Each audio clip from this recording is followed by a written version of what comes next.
অত্যন্ত শ্রেষ্ঠ একটা কথা আছে, যদি একটা দরজা বন্ধ হয় তাহলে ঈশ্বর নিজে আমাদের জন্য আরেকটা দরজা খুলে দেন।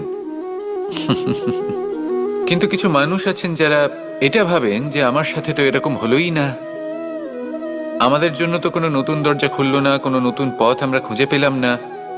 সেই বিষয়ে আমরা চিন্তা করি, দুঃখ পাই যে এরকম কেন হলো। কখনো কখনো নতুন দরজা উন্মুক্ত হয়, কিন্তু পুরনো যে বন্ধ দরজা আছে তার সামনেই আমরা দুঃখী হয়ে বসে থাকি, আর এমন ভাবে বসে থাকি যে নতুন দরজার দিকে আমাদের চোখই যায় না।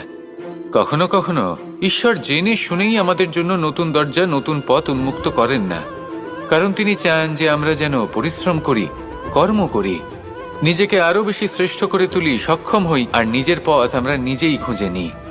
কখনো কখনো এমনও হয় যে ঈশ্বর চান যে আমরা যেন সেই পথে চলতে শুরু করে দিই। ভবিষ্যতে গিয়ে ঈশ্বর আমাদের সবকিছুই প্রদান করেন।